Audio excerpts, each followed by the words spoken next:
अस्सलाम वालेकुम friends, welcome to किताब नगरी यूट्यूब चैनल। किताबों की खूबसूरत नगरी में एक मरतबा फिर खुश आमदीद। मैं हूँ मुगीरा काशिफ और आज आपके लिए लेकर आई हूँ समरा चौधरी का नावल मोहब्बत अभी बाकी है कि एपिसोड 12। एपिसोड को शुरू करने से पहले वीडियो को लाइक कर दें, चैनल सब्सक्राइब कर दें और बेल आइकन ज़रूर क्लिक कर दें। तो चलें शुरू करते हैं। दिन महीनों में बदल रहे थे। वक्त का गुजरना कुछ लोगों के लिए तो बिल्कुल मामूल जैसा होता है, लेकिन कुछ लोग इसी वक्त के हाथों बड़े कारे ज़ख्म भी खा रहे होते हैं और वक्त का एक एक लम्हा, एक एक पल उनके लिए किसी अजाब की मानंद होता है। यही वजह है कि एक तरफ तो ये वक्त किसी तेज़ रफ्तार परिंदे की मानंद लगता है, तो दूसरी ही तरफ किसी के लिए बड़ी सुबक रफ्तारी का मुजाहरा कर रहा होता है। ये वो लोग हैं जो वक्त के हिसाब का शिकार हुए होते हैं। जी हाँ, वक्त का हिसाब, जो बेशक बहुत कड़ा होता है। शहज़ीन भी उन्हीं लोगों में शामिल थी जो अपने ही हाथों अपना वक्त कड़ा कर बैठे थे। वक्त था कि गुजरता ही नहीं था, और बुरा वक्त गुजरे भी कैसे, ये तो बंदों से खूब हिसाब लेकर ही टलता है। शहज़ीन के पास सिवाय पछतावों के कुछ नहीं बचा था। सब कुछ जैसे हाथ से सरकता जा रहा था। साथ पहले पहल तो सिर्फ गाली गलोच और लफ्ज़ों की मार ही देता रहा था, लेकिन अब कसरत शराब नोशी और बुरे हालात की वजह से उसका वक्तन फ़वक्तन हाथ भी उठने लगा था। वो जब भी शराब नोशी करके वापस आता था तो नशे की हालत में उस पर चीखता चिल्लाता और मार पिटाई तक पहुंच जाता। शहज़ीन पहले पहल तो दूबदू जवाब दे देती थी, लेकिन अब रफ्ता रफ्ता उसकी हिम्मत जवाब देने लगी थी। वो अंदर से टूटने लगी थी। ज़हनी अजियत, कर्ब और बेबसी उसे अंदर ही अंदर जैसे जलाकर राख कर रही थी। उसे कभी खुद पर गुस्सा आता तो कभी बेइंतहा तर्स। क्या थी वो और क्या हो गई थी, और कसूरवार किसे ठहराती? उस शख्स को जिसके लिए उसने सब कुछ दांव पर लगाया था, वो जो कभी उस पर जान छिड़कता था, उसके नाम मिलने पर ख़ुद को ख़त्म करने की धमकियाँ देता था, या फिर ख़ुद को, जो शायद उस दुनिया की सबसे बेवकूफ़ लड़की साबित हुई थी। हाँ, कितनी बेवकूफ़ थी मैं, कितनी कम अकल, कितनी बदनसीब, जिसने सच्चे खरे और मोहब्बत भरे रिश्तों को ठुकराकर प्यार के अंधे कुएं में छलांग लगा दी थी। इस वक्त वो अपने बाल नोचते हुए, ख़ुद को मलामत करते हुए अपनी बेवकूफ़ी पर दिल खोल कर आंसू बहा रही थी। साथ उसे मार पीट के अपने दिल की भड़ास निकाल चुका था और आजकल किसी दूसरी लड़की के साथ वक्त बिताने में मसरूफ़ रहता था। उसकी बला से शहज़ीन मरे या जिए, उसे कोई परवाह नहीं थी। वो शदीद तकलीफ़ में थी, कर्ब की इंतहा पर थी। कोई नहीं था जो उसकी आवाज़ सुनता, उसका दर्द बांटता या उसको हौसला देता। रोते रोते थक कर उसने सोफ़े की पुश्त से सर टिकाया था। यकदम किसी ख्याल से उसने सर उठाया था और फ़ोन की जानिब बढ़ी थी। डरते डरते एक नंबर पुश किया था। दूसरी तरफ मुसलसल बेल जा रही थी, लेकिन कोई उठा नहीं रहा था। काफ़ी देर कोशिश करने के बाद आखिरकार रिसीव कॉल कर ली गई थी। हेलो। दूसरी जानिब से जैसे किसी ने थके थके अंदाज में फ़ोन रिसीव किया था। आवाज़ में थकावट और नकाहत वाज़ेह थी। उसकी आंखों से आंसुओं का सैलाब जैसे उमड़ने के लिए बेताब हुआ था। गले में कोई फंदा सा महसूस हो रहा था। अपनी कैफियत पर काबू पाती वो उस पर कुछ बोलने की कोशिश कर रही थी, लेकिन आवाज़ ने जैसे साथ देने से इनकार किया था। हेलो। दूसरी जानिब से फिर से आवाज़ आई थी। इस बार उसने हिम्मत करके बोलने की कोशिश की थी। हेलो। उसे अपनी आवाज़ किसी गहरी खाई से आती महसूस हुई थी। जी, कौन बोल रहा है? दूसरी जानिब से पूछा गया था। शहज़ीन को लगा वो कभी अपना नाम नहीं बता पाएगी। अपना हाथ मुंह पर रखे उसने खुद को रोने से रोका था। हेलो, कौन हो भाई? बोल क्यों नहीं रहे? माँ, मैं शहज़ीन, उसने हकलाते हुए जवाब दिया था। दूसरी तरफ कुछ देर के लिए गहरी खामोशी छा गई थी। हेलो मामा, मामा मैं शहज़ीन हूँ। मामा प्लीज़ कुछ बोले ना, मैं बहुत तकलीफ़ में हूँ मामा, आपकी शहज़ीन बहुत तकलीफ़ में है। कोई भी नहीं उसके पास मामा, कोई भी नहीं, बहुत दर्द है मामा, प्लीज़ कुछ तो बोलें। वो फूट फूट कर रो दी थी। दूसरी जानिब से कुछ बोलने की कोशिश की गई थी, लेकिन शायद अल्फाज साथ नहीं दे रहे थे। शहज़ीन, उन्होंने जैसे कर्ब के आलम में उसका नाम लिया था। हाँ मामा, मैं आपकी शहज़ीन, उसने रोते रोते जैसे उन्हें यकीन दिलाने की कोशिश की थी। अब क्या लेने फ़ोन किया तुमने? हाँ, जीते जी तो मार गई हमें, हमें किसी को मुंह दिखाने लायक ना छोड़ा। अपने बाप को मौत के मुंह में धकेल दिया तुमने, सब कुछ ख़त्म करके चली गई तुम शहज़ीन, सब कुछ। अब किस लिए फ़ोन किया? वो अब रोने लगी थी। मामा मेरी बात सुने प्लीज़, मैं बहुत शर्मिंदा हूँ, बहुत पछता रही हूँ मामा, मैं अंधी हो गई थी, मुझे कुछ नज़र ही नहीं आया। सब रिश्ते, सब मोहब्बतें ठुकरा कर मैंने अपने लिए कांटे चुन लिए मामा। बहुत तकलीफ़ में हूँ, मेरा कोई भी नहीं रहा, सब तबाह, सब बर्बाद हो गया। मैंने अपने हाथों से कुछ तबाह कर दिया। वो ज़ोर ज़ोर से रोने लगी थी, गिड़गिड़ाने लगी थी। मामा मुझे माफ़ कर दें प्लीज़, अपनी शज़ी को माफ़ कर दें मामा, मैं मर जाऊँगी, मुझे एक बार आपसे मिलना है प्लीज़ मामा, मैं एक बार आपकी गोद में सर रख के रोना चाहती हूँ, ढेर सारा रोना चाहती हूँ, अपनी बदनसीबी और कम अक्ली का मातम करना चाहती हूँ, प्लीज़ मामा। वो तकलीफ़ की इंतहा पर थी, और दूसरी तरफ माँ का दिल जैसे किसी ने अपने शिकंजे में ले लिया था। वो जितना भी नाराज़ सही, लेकिन थी तो आखिर एक माँ, और अपनी औलाद को यूँ तड़पते देखकर वो बिलबिला ही उठी थी। शहज़ीन मेरी बच्ची, वो इतना ही कह पाई थी जब किसी ने उनके हाथ से फ़ोन छीना था। किससे बात कर रही हो तुम सादिया? मैंने कहा था इस घर में उसका नाम तक कोई नहीं लेगा। मर गई थी वो हमारे लिए, कुछ नहीं लगती हमारी। उन्होंने गुस्से से फ़ोन ऑफ करके दूर फेंका था। हसन वो तकलीफ़ में है, रो रही थी बहुत, प्लीज़ एक बार उसकी बात सुन लेने दें। वो बहुत रो रही थी, माफ़ी मांग रही थी, प्लीज़ एक बार बस। कोई ज़रूरत नहीं उसके आंसू पर यकीन करने की। वो जैसी भी है, जिस भी हालत में है, अपने किए की वजह से है और उसकी सज़ा उसे भुगतनी होगी। खबरदार जो आइंदा उसका नाम लिया। वो गुस्से से कहते हुए वॉकआउट कर गए थे। सादिया वहीं सोफे पर गिरने वाले अंदाज में बैठी थी और सर पकड़कर रोने लगी थी। पता नहीं किस हाल में होगी मेरी बच्ची, क्या हुआ होगा उसके साथ। अल्लाह तो उसकी हिफाजत करना, उसकी मुश्किल आसान करना। वो रोते रोते दुआ किए जा रही थी। दूसरी तरफ शहज़ीन ने फ़ोन बंद होते ही फूट फूट कर रोना शुरू कर दिया था। अल्लाह मुझे मौत दे दे, मैं मर जाऊँ, मैं जी के क्या करूँगी, कोई नहीं रहा मेरा, कोई भी नहीं। वो रोते रोते अपने लिए मौत की दुआ करने लगी थी। शहराम को आए 2 महीने होने वाले थे। उसने कुछ दिन आराम के बाद कोर्ट ज्वाइन कर लिया था और अब किसी हद तक मसरूफ़ भी हो गया था। साथ साथ ही घर में शादी की तैयारियां भी शुरू हो चुकी थी। रायमा भाभी की डिलीवरी तक शादी को मुलतवी किया गया था, क्योंकि उनका कहना था वो अपने आने वाले बच्चे के साथ ही शादी इंजॉय करेंगी और घर में भला किसी को एतराज़ हो सकता था। चुनांचे उनके यहाँ नन्ही परी की पैदाइश के फ़ौरन बाद ही शादी की तैयारियाँ शुरू हो चुकी थी। ख़वातीन के तो इन दिनों बस मार्केट के चक्कर पे चक्कर लग रहे थे। घर की बड़ी ख़वातीन के तो जैसे हाथ पांव फूल गए थे। कुछ समझ नहीं आ रहा था क्या करना है, कैसे करना है। वक्त था कि पड़ लगा कर उड़ रहा था। दूसरी तरफ अनूशा और अबीहा को तो अपने ड्रेसेस और बाकी अलम गलम की फिक्र लाहक हुई थी। बड़े बड़े डिज़ाइनर्स के ड्रेस सर्च किए जा रहे थे। कौन से ड्रेस के साथ कौन सी ज्वेलरी लेनी है, कौन से सैंडल्स लेने हैं, क्या करना, कैसे करना है। ये सब एक बहुत ही मुश्किल मरहला था, लेकिन वो लोग पूरी एक्साइटमेंट और जोशो खरोश के साथ तैयारियों में मसरूफ़ थी। जहाँ उन्होंने अपनी तैयारियां शुरू की थी, वहीं अर्शिया को भी पहले से इन्फॉर्म कर दिया था कि शादी में उसे हर हाल में आना है, सो अभी से तैयारी शुरू कर दे। इस तमाम दौरानिए में उनकी अच्छी खासी दोस्ती हो चुकी थी और अपनी हर खुशी में अर्शिया को शरीक करना तो जैसे फ़र्ज़ हो गया था। अर्शिया उनके प्यार भरे अंदाज पे इनकार न कर पाती थी। कभी कभार वो लोग इजाज़त लेकर उसे भी साथ शॉपिंग पर ले जाती थी और वो डरते डरते बाबा से इजाज़त लेकर कभी उन लोगों को ज्वाइन कर लेती थी।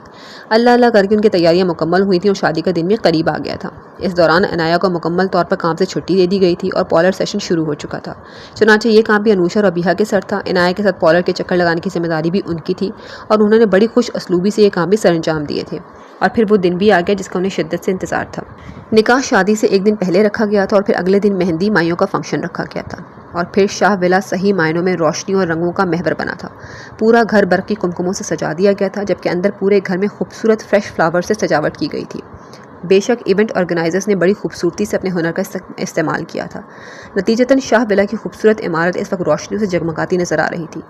जावियान अर्शिया और मामा को ड्रॉप करके वापस चला गया था और वो दोनों इस वक्त शाह विला की इस खूबसूरत हस्ती बस्ती और रंगों से मुनव्वर तकरीब में शामिल हो चुकी थी। वक्तन फ़वक्तन तमाम मेहमान पहुंचते जा रहे थे और इस वक्त वहाँ खूब रौनक लग चुकी थी। घर वालों की तैयारी आज देखने लायक थी। अनूशा और अबीहा बेहद खूबसूरत लहंगा चोली पहने तितलियों की मानिंद इधर उधर घूमती फिर रही थी, जबकि घर की बड़ी खवातीन इस वक्त मेहमानों को अटेंड करने में मसरूफ़ थी। अर्शिया और उसकी मामा का इस्तकबाल भी पुरखुलूस अंदाज में किया गया था। अनूशा और अबीहा उसे अपनी मुतारिफ़ कराने लगी थी, जबकि मामा बड़ी खवातीन की हमराही में वहाँ लगी कुर्सियों की तरफ बढ़ी थी। कुछ ही देर में सब मेहमान आ चुके थे और फिर इनाया को सब कज़न्स की हमराही में दुपट्टे के साए में स्टेज तक लाया गया था। गेंदे के खूबसूरत फूलों से सजाया गया स्टेज दुल्हन के आते ही जैसे चमक उठा था। शहराम पहले से वहाँ मौजूद था। सफ़ेद कुर्ता शलवार और गले में पीला पट्टा डाले इस वक्त वो भी किसी देश का शहजादा मालूम हो रहा था। उन दोनों को एक साथ बिठाते ही सब कज़न्स की छेड़छाड़ शुरू हुई थी। कहीं से सीटियां बजी थी तो कहीं से शरारती जुमले कानों में पड़ने लगे थे। शहराम मुस्कुराता हुआ इन सबसे नबरद आसमां था। आलियान भी उसके साथ ही मौजूद था। साथ दुल्हे की तरफदारी के लिए वजी साहब भी मैदान में उतरे थे और फिर दुल्हा दुल्हन की तरफ से लड़के और लड़कियों का खूब मुकाबला शुरू हुआ था। वो सभी करीबी कज़न्स थे, तो इस वक्त मिलकर खूब हल्ला गुल्ला किया जा रहा था। अर्शिया एक तरफ हट के मामा के साथ बैठ चुकी थी और इस वक्त उस सब की शरारतों को मुस्कुराते हुए देखे जा रही थी। कुछ देर बाद रस्में शुरू हो चुकी थीं और अब बड़ों ने यंग पार्टी को कुछ देर के लिए दुल्हा दुल्हन को अकेला छोड़ने का इंदिया दिया था, ताकि तमाम रस्में आराम से भुगताई जा सकें। वजी इस वक्त कैमरा लिए तमाम मनाजिरों को कैद करने में मसरूफ़ था, जब उसकी मामूजात कतन शहाना उसकी तरफ बढ़ी थी और उसे अपनी जाने मुतवज्जा करने में मसरूफ़ हुई थी। वजी भी बड़ी खुशदिली के साथ उसे बातें करते हुए कनाखियों से अबीहा के तासुरात नोट करने लगा था। अबीहा जो अपनी दोस्तों के साथ इस वक्त हल्ले गुल्ले में मसरूफ़ थी, अचानक उसकी नज़र उन लोगों पर पड़ी थी और चेहरे के जाविये किसी हद तक बिगड़े थे। उसके तासुरात देखकर वजी ज़िरेलब मुस्कुराया था और फिर मुकम्मल तौर पर शहाना में इन्वॉल्व होने की अदाकारी करने लगा था। अबीहा पैर पटकती हुई वहाँ से हटी थी और अर्शिया के साथ वाली कुर्सी पर धप से बैठी थी। अर्शिया जो इन रौनकों को जैसे अपने अंदर उतारते हुए मुकम्मल तौर पर मगन थी, उसकी अचानक इस अंदाज पर हैरानी से मुड़ी थी। अबीहा के तासुरात इंतहाई ख़राब थे। अरे तुम्हें क्या हो गया, ऐसे करेरे वाली शक्ल बना के क्यों बैठ गई? अर्शिया उसे कहते हुए हंसी थी। यार देख रही हूँ ना इस वजी के बच्चे को, कैसे उस शहाना मैडम के आगे झुका जा रहा है। उसने कहते हुए सर झटका था। अर्शिया को उसके अंदाज पर बेख्तियार हंसी आई थी। हाँ देख तो रही हूँ मैं, लेकिन तुम्हें इतना बुरा क्यों लग रहा है? नहीं मेरा मतलब है सब ठीक है ना, उसने हंसी रोकते हुए कहा था। हाँ हाँ सब ठीक है, मुझे भला बुरा क्यों लगेगा? वो एकदम जैसे अपने जज्बात के आया हो जाने पर बौखलाई थी। हाँ सही सही, तो मैं क्यों बुरा लगेगा? ऑफ कोर्स, वो तो बस यूं ही थोड़ी सी जेलसी हो गई थी, बुरा तो हरगिज़ नहीं लगा। हाँ ना, अर्शिया मुस्कुराहट दबाते हुए बोली थी। अर्शिया तुम मेरी टांग खींचने के मूड में हो ना? हाँ लग रहा है ना बुरा, अब क्या करूँ? वो आखिर उसके आगे हथियार डालते हुए बोली थी। निगाह फिर से वजी की तरफ उठी थी और वो हाथ मसल कर रह गई थी कि अब बर्दाश्त जवाब दे रही थी। तो जनाब को बुरा लग रहा है। भाई ये तो काफ़ी सीरियस मामला लग रहा है, क्या किया जाए? अर्शिया सोचने की भरपूर अदाकारी करते हुए बोली थी। यार कुछ बताओ ना, ऐसा क्या करूं जो वजी का ध्यान इस शहाना मैडम से हट जाए? अबिहा तफक्कुर से बोली थी। हाँ सोचने तो दो ना, फिर करते हैं कुछ। अर्शिया शरारत से बोली थी। हाँ तुम सोचती रहो और वो मैडम अपना काम दिखा जाएगी। वो बेताबी से बोली थी। अरे अरे ऐसी भी क्या है बेताबी भाई, आइडिया तो है लेकिन अगर तुम सीरियस होकर अमल करो तो। अर्शिया ने एक अब्रू उठाते हुए कहा था। हाँ करूँगी ना, बताओ तो सही, वो जल्दी से बोली थी। गुड। अब करना कुछ यूँ है कि अर्शिया उसे समझाने लगी थी और वो बड़े गौर से सुन रही थी। एकदम जैसे चेहरे पर मुस्कुराहट आई थी। वाह मेरी प्यारी बहन, तुम तो बड़ी समझदार निकली, उसने बेसाख्ता तारीफ़ की थी। हाँ वो तो मैं हूँ, बस कभी गुरूर नहीं किया। चलो अब काम शुरू करते हैं। वो दोनों पहले अंदर बढ़ी थीं और प्लान के मुताबिक अर्शिया हवास बाख्ता सी वजी की तरफ आई थी। वो इस वक्त शहाना के साथ खुशगपियों में मसरूफ़ था। एक्सक्यूज़ मी, अर्शिया ने करीब जाते ही उन्हें मतवज्जे किया था। वह आज मुझे थोड़ा काम था, अगर आप माइंड ना करें तो कुछ देर के लिए बात सुनेंगे प्लीज़? उसने एक नज़र शहाना पर डालते हुए वजी को मुखातिब किया था। अरे वाई नॉट मिस साइकोलॉजिस्ट, बोलें। वो हमतन गोश हुआ था। यहाँ नहीं, अंदर चलना होगा। एक्चुअली थोड़ा सा प्रॉब्लम हो गया था। वो हथेली मसलते हुए बेचैनी की अदाकारी करने लगी थी। प्रॉब्लम कैसा, खैरियत तो है ना? हाँ नहीं बस आप चलें तो खुद ही पता चल जाएगा। वो अब उसे सस्पेंस में मुब्तला कर रही थी। हाँ ठीक चलें, वो जाने के लिए तैयार हुआ था। वो शहाना से एक्सक्यूज़ करता हुआ अर्शिया के साथ अंदर की जाने बढ़ा था। अंदर प्लान के मुताबिक अबीहा पाँव पकड़े कराहते हुए दर्द की भरपूर अदाकारी कर रही थी। देखो ना वजी, अबीहा गिर पड़ी थी और पाँव में शदीद मोच आई है। अब आंटी लोग तो मसरूफ़ है काम में, मुझे कुछ समझ नहीं आ रहा था क्या करूँ, इसलिए आपको ही बुला लिया। प्लीज़ आप ही कुछ करो। वो परेशानी से अबीहा की तरफ बढ़ा था। यह अचानक कैसे हो गया? कुछ देर पहले तो बड़ी अठलाती हुई घूम रही थी। वो उसके पाँव का जायज़ा लेता हुआ बोला था। हाँ तो जानबूझ के तो नहीं किया ना? उफ बहुत दर्द हो रहा है, अल्लाह क्या करूँ मैं? वो कराहते हुए बोली थी। हाँ वो हम लोग एक काम से आए थे तो अबीहा का पाँव स्लिप हो गया सीढ़ी से और गिर पड़ी। अर्शिया उसकी बात को आगे बढ़ाते हुए बोली थी। हाँ तो किसने कहा था ये 3-4 फुट की हील पहनने को? ये तो होना ही था ना? वजी ने उसको लताड़ते हुए कहा था। अब डांटने के बजाय मेरे पाँव का कुछ करें ना, बहुत दर्द हो रहा है। हाय अल्लाह, मुझसे तो उठा भी नहीं जा रहा, क्या करूँ मैं? वो अब बाकायदा दुहाइयाँ देने लगी थी। हाँ चुप तो करो, करते हैं कुछ। अब उठाने से तो रहा मैं, वजी ने मुंह बनाया था। अर्शिया आप प्लीज़ मेरी हेल्प करें इस उठाने में, हम इसे कमरे तक ले चलते हैं। हाँ हाँ चलें। अर्शिया जो उसकी भरपूर अदाकारी पर होंठ भींचे अपनी मुस्कुराहट जब्त कर रही थी, जल्दी से सीरियस होते हुए बोली थी। वो दोनों उसे कमरे तक ले गए थे और वजी जल्दी से ऑइंटमेंट लेकर आया था और अब आहिस्ता आहिस्ता उसके पाँव पर लगा रहा था। अब कुछ देर यहीं आराम करना, ना कि फिर से उछलती कूदती हुई नीचे आ जाना। वो ऑइंटमेंट लगाते हुए बोला था। अबीहा अर्शिया की तरफ आंख मारकर मुस्कुराई थी और फिर से कराहकर दर्द का ऐलान किया था। मैंने ऑइंटमेंट लगा दी है, कुछ देर में आराम आ जाएगा, फ्रैक्चर नहीं है, अल्लाह का शुक्र है। वो सच शुक्र करते हुए बोला था। सच तो यह था कि उसे तकलीफ़ में देख ही नहीं सकता था और अभी भी उसकी तकलीफ़ पर काफ़ी परेशान हो गया था, लेकिन पाँव चेक करते हुए फ्रैक्चर ना पाकर उसे गुनागुन सुकून मिला था। अर्शिया आप कुछ देर यहीं रुकें इसके पास, और ये 4 फुट की हील तो उसे हरगिज़ नहीं पहनने देना, बड़ी आई है मलका विक्टोरिया बनने। वो अब प्यार भरी डांट से बोला था। हाँ मुझे तो बस हर वक्त डांटते ही रहते हैं और उस छमक छलों के साथ कैसे हंस हंस के बातें कर रहे थे। वो मुंह बनाती बोली थी। ओह तो मुझ पर नज़र रखी हुई थी तुमने? वैसे इतनी तकलीफ़ क्यों हो रही है? बल्कि मैं भी क्या पूछ रहा हूँ, अब इतनी खूबसूरत लड़की मुझे लिफ्ट देगी तो लोग तो जलेंगे ना। क्यों मिस साइकोलॉजिस्ट, सही कह रहा हूँ ना? वो अर्शिया को मुखातिब करते हुए बोला, जिस पर वो मुस्कुराते हुए महज सर हिला के रह गई। अर्शिया तुम भी दुश्मनों का साथ देने लगी, वो नाराज़ से अंदाज में बोली थी। लो अब मैं दुश्मन हो गया? और ये जो अभी अपनी खिदमत करवाई मोहतरमा ने, उसके बारे में क्या ख्याल है? वो उसे शर्म दिलाने वाले अंदाज में बोला था। हाँ तो ये तो आपका फ़र्ज़ बनता था ना, वो ठिलाते हुए बोली थी। क्या क्या, ज़रा फिर से बोलना। मेरा फ़र्ज़ बनता था? वाह जी, ये तुम्हारी खिदमत के फ़राइज़ कब से मेरे नाम हो गए? वाह भाई, हमें तो खबर ही ना हुई, यानी कमाल ही हो गया। वजी बड़े दिलनशीन अंदाज में बोला था। मेरा ख्याल है मुझे अब जाना चाहिए, आप लोग अपना मामला निपटा लें। अर्शिया शरारत से कहते हुए बाहर की जाने बढ़ने लगी थी जब वहाज की आवाज़ पर उसे रुकना पड़ता। अरे अरे आप कहाँ जाने लगी, रुकें तो 2 घड़ी। कल कला को मैं ये तो कह सकूँ कि एक अदद गवाह की मौजूदगी में मोहतरमा अबीहा ने अपने फ़राइज़ मेरे नाम किए थे। वजी के जुमले पर अबीहा को बेख्तियार अपनी कही की बात पे पछतावा हुआ था। ये क्या बोंगी मार दी मैंने, उफ़। वो अपनी कम अक्ली पे मातम को ना हुई थी। भला वो क्यों खुल्लम खुल्ला अपने फ़राइज़ उसके सुपुर्द करने लगी। और वजी साहब को तो मौका मिल गया था बस बात पकड़ने का। हाँ तो क्या कह रही हैं आप अबीहा साहिबा? मेरा फ़र्ज़ बनता है आपकी खिदमत करना। ज़रा इस फ़र्ज़ पर थोड़ी और रोशनी डालना पसंद करेंगी आप कि आपके जुमला, हुकूक और सुन्नत व फ़राइज़ कब से मेरे नाम हुए? वो अब शरारत से उसे छेड़ने लगा था और वो दांत पीस के रह गई थी। अर्शिया सीने पर हाथ बांधे ज़ेरे लब मुस्कुराई जा रही थी। सच था, अबीहा ने अनजाने में ही सही इस बात का एतराफ़ तो कर लिया था कि वजी का उस पर और उसका वजी पर कितना हक़ है। भाई अब जब गवाही की ज़रूरत पड़ी तो मैं हाजिर, लेकिन फ़िलहाल मैं कबाब में हड्डी नहीं बनना चाहती। आप लोग अब खुद डिसाइड कर लें कि किसके किस पर कितने हुकूक हैं। Excuse me. वो मुस्कुराती हुई बाहर की जाने बढ़ी थी। वजी अब शरारत से अबीहा की जानिब देखते हुए सीने पर हाथ बांधे खड़ा हुआ था और मुसलसल उसे जिच किए जा रहा था। आलियान रस्म के वक्त शहराम के साथ ही बैठा था जब उसकी नज़र अचानक से उस जानिब उठी थी। वो सामने ही अपनी मामा के साथ वाली कुर्सी पर मौजूद थी और अबीहा की किसी बात पर शरारती अंदाज में मुस्कुरा रही थी। गोल्डन और मैरून कलर के खूबसूरत से ड्रेस में हम रंग हिजाब सलीके से पहन किए वो वाकई बहुत खूबसूरत लग रही थी, या फिर सिर्फ उसे लग रही थी। उसकी नज़र जो बेइरादा उठी थी अब वापस आने से इनकारी हो चुकी थी। उसे खुद भी अंदाज़ा नहीं था कि वो कितनी महवियत से उसे तके जा रहा था। किसी ने खंकारते उसे मुतवज्जे किया था। ये आदिल था, शहाना का भाई, और उस वक्त काफ़ी शरारती अंदाज में उसकी नज़रों का ताक़ुब करते हुए मुस्कुरा रहा था। क्यों भाई साहब, आप कब से तांका झांकी का शुगल फरमाने लगे? वो शरारत से बोला था। आलियान अपनी इस गैर मुतवक्का हरकत पर बेइख्तियार शर्मिंदा हुआ था। नहीं नहीं, मैं तो बस ऐसे ही। ना भाई, ऐसे वैसे तो कुछ नहीं होता, कोई तो चक्कर है भाई साहब। आलियान उसकी बात पर खुद भी जी भर के शर्मिंदा हुआ था। ये क्या हरकतें शुरू कर दी थी उसने? हाँ तो तुम क्या मेरी टो में लगे हो? अपना काम करो, चलो भागो यहाँ से। उससे अपनी सफाई में कहने के लिए कुछ ना बन पाया तो उल्टा उसे लताड़ने लगा। हाँ हाँ, मैं तो जा ही रहा हूँ, लेकिन वो कहना यह था कि भाभी बुरी नहीं है। वो कहते ही जल्दी से भागा था कि इस वक्त इतनी सारी खूबसूरत लड़कियों के सामने आलियान से पिटने का कोई मूड नहीं था। आलियान महज दांत पीस के रह गया था। फजूल आदमी ना हो तो, उसने कहते हुए सर झटका था, लेकिन सच ये था कि वो इस वक्त अजीब सी कैफियत के ज़ेर असर था। आदिल के लफ्ज़ भाभी पर उसे किसी अनोखे से जज्बे का इदराक हुआ था। यह आम सी लड़कियों से क्यों खास लगने लगी थी? ऐसा क्यों हो रहा है मेरे साथ? नहीं, मुझे कोई इंटरेस्ट नहीं उसमें। क्यों होगा भला? लेकिन फिर मैं उसके बारे में इतना क्यों सोचने लगा हूँ? डैम, क्या होता जा रहा है मुझे? वो अपनी ही सोचों में मगन अंदर ही अंदर खुद से लड़े जा रहा था जब शहराम की आवाज़ पर ख्यालों की दुनिया से बाहर आया था। क्या हो गया बरखुरदार? कुछ ज़्यादा गुमसुम नहीं रहने लगे तुम? कब से आवाज़ें दे रहा हूँ, लेकिन मोहतरम पता नहीं कौन से जहानों की सैर को निकले हुए हैं। कुछ ख्याल कर भाई, मेरी शादी हो रही है, कहीं इस वक्त भी कोई बिजनेस डील तो फाइनल नहीं कर रहा ख्यालों ही ख्यालों में? शहराम शरारत से बोला था। क्या यार, अब ऐसा भी जुल्म नहीं है। इतना शोर है, अब आवाज़ नहीं आई मुझे। तुम सब लोग तो पीछे ही पड़ गए हो यार। वो मुंह बनाता गोया हुआ था। बस कर दे पगले, अब रुलाएगा क्या? शहराम ने हंसते हुए उसके कंधे पर हाथ मारा था। आलियान भी मुस्कुराता हुआ उससे बातों में मसरूफ़ हो गया था।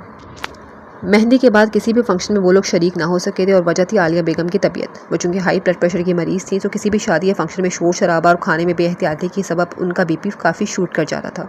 यही वजह थी कि मेहंदी के फंक्शन के बाद घर आते ही उनकी तबीयत सख्त ख़राब हो गई थी और अर्शिया की भी हाथ पाँव ही भूल गए थे। मामा को ऐसी हालत में देख कर वो बहुत घबरा जाती थी, लेकिन अगले दिन तक वो बेहतर हो गई थी। लेकिन शादी में बहरहाल शरीक नहीं हो सकी थी। सो अर्शिया ने अबीहा को फ़ोन करके माजरत कर ली थी कि हम शादी में शरीक नहीं हो सकेंगे। और अबीहा अगरचे नाराज़ हुई थी, लेकिन आंटी की तबीयत का सुन के उसकी नाराज़गी किसी हद तक दूर हो गई थी और उसकी मामा के लिए फ़िक्रमंद हुई थी। तुम आंटी का ख्याल रखना प्लीज़। कोई बात नहीं, मैं बीजान लोगों को बता दूंगी कि क्या प्रॉब्लम हुआ। वो उसे तसल्ली देते हुए बोली थी। थैंक्स अबीहा, बस दुआ करना। उसने इजाज़त तलब करते हुए फ़ोन रखा था। मामा अब ठीक थी, उसने अल्लाह का शुक्र अदा किया था। वो उनके पास ही बैठी अब आहिस्ता आहिस्ता उनका सर दबाने लगी थी। बारात का फंक्शन अपने उरूज पर था। इनाया रेड और फॉन कलर के खूबसूरत लहंगे में सजी संवरी उस वक्त दिल मोह लेने की हद तक हसीन लग रही थी। शहराम ऑफ वाइट शेरवानी में मलबूस था और दोनों की जोड़ी इस वक्त खूब जच रही थी। बीजान ने बेख्तियार उनकी नज़र उतारी थी।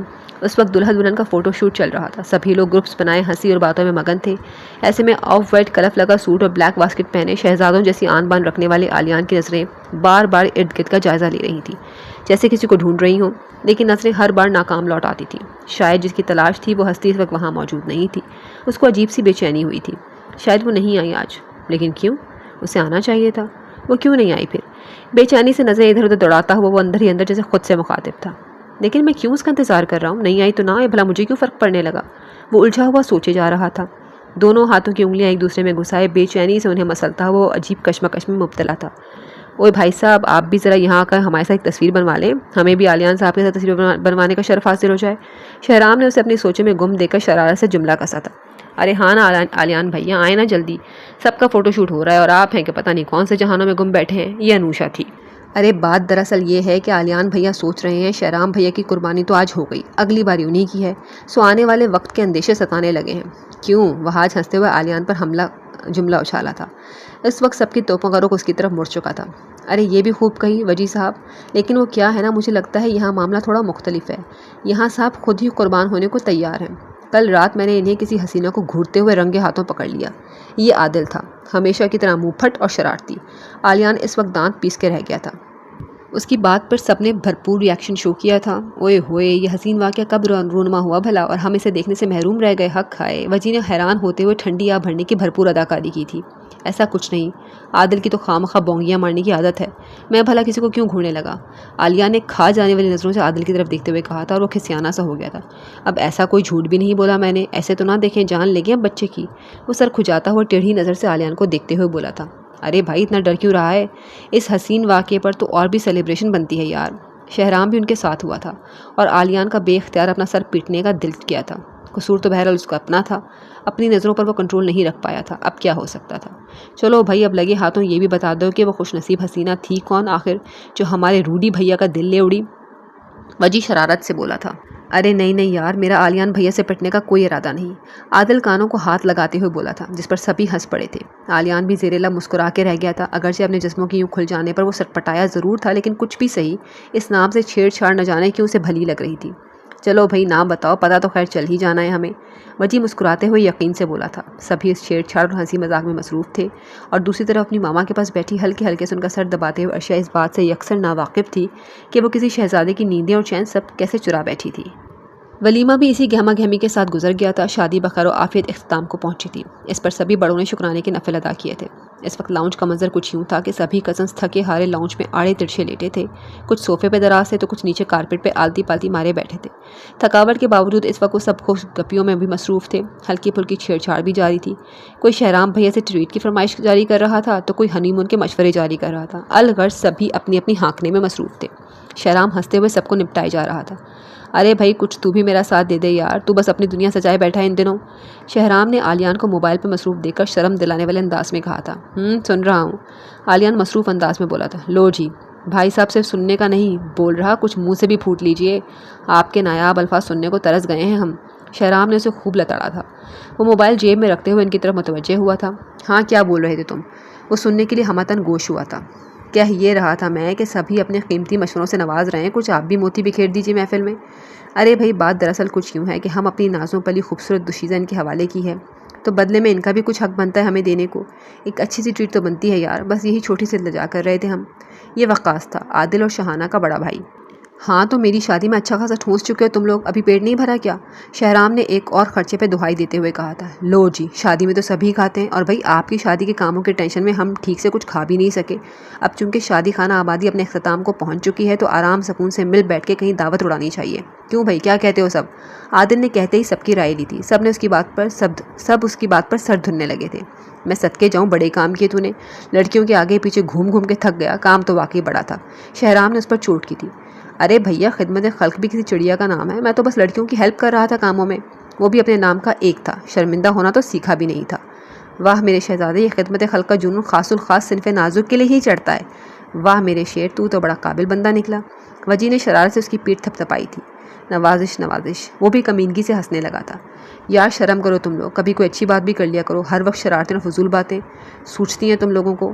आलियान ने उन सबको लताड़ते हुए कहा था। Okay sorry, and back to the topic. वजी फिर से मुद्दे पे वापस आया। जी तो भैया क्या सोचा आपने? मैंने बहुत अच्छा कुछ सोचा है। हाँ तो जल्दी बताएं ना, आदिल बेताबी से बोला था। मैं सोच रहा हूँ तुम सबको एक पुरफ़िज़ा मकाम पर ले जाऊँ। अरे वाह वाह, क्या बात है भाई, कहाँ लेकर जाएंगे फिर? इस बार वजी पुरजोश हुआ था। कोई बेहद हसीन खूबसूरत वादी होगी जो शहर से थोड़ा हट के हो, शहराम ने सबके तजस्सुस को हवा दी। ओहो भाई, ज़रा ऊंचाई पर जहाँ आबादी कम ही हो, ना होने के बराबर। वाह वाह। फिर? आदिल बेचैनी से अगले जुमले का इंतज़ार कर रहा था। फिर मैं तुम सबके साथ वहाँ जाऊँगा और इस हसीन वादी की ऊंचाई पे पहुँच के, हाँ आगे बोले ना, वहाँ पहुँच के तुम सब मर्दूदों को ऊंचाई से धक्का दूंगा और काम ख़त्म। उन्होंने हाथ झाड़ते हुए कहा था। नतीजतन आलियान का भरपूर कहकहा, जबकि वजी और आदिल समेत बाकियों के खूब मुँह बने थे। दत्त तेरे की यार, मैं तो समझा था कोई ख़ास किस्म की ट्रीट देने जा रहे हैं आप, पर यहाँ तो हमें अगले जहाँ के सफ़र पर भेजने की तैयारियाँ हो रही हैं। वजी ने खूब मुंह बनाया था। आदिल और वक्कास ने भी उसका साथ दिया था। अरे हौसला रखो यार, तुम जैसे शैतान इतनी जल्दी नहीं मरते। आलिया ने उन्हें हौसला देने वाले अंदाज में कहा था और शहराम की तरफ मुतवज्जह हुआ था। यार मान जा, वरना इन्होंने किसी सूरत जान नहीं बख्शनी तेरी। आलिया ने शहराम को मनाने वाले अंदाज में कहा था और नतीजतन उसे मानते ही बनी थी। सब ने भरपूर नारा लगाकर आलियान को सराहा था। दूसरी तरफ नतीजतन उसे मानते ही बनी थी। सब ने भरपूर नारा लगाकर आलियान को सराहा था। दूसरी तरफ लड़कियों की अपनी ही महफिल सजी थी। इनाया के साथ छेड़छाड़ और खिलखिलाहटें अपने उरूज पर थीं। इनाया इन सब में शर्माई सी नई नवेली दुल्हन का खूबसूरत रूप लिए इंतहाई दिलरुबा सी लग रही थी। शाहबिला बेशक खुशियों और रौनकों का खूबसूरत मरकज़ था। जी फ्रेंड्स, तो यहाँ पर एग्ज़ाम पज़ीर होती है एपिसोड 12। आपको कैसी लगी हमें कमेंट्स में ज़रूर बताइएगा। अगली एपिसोड तक अपना ख्याल रखिएगा। अल्लाह हाफ़िज़।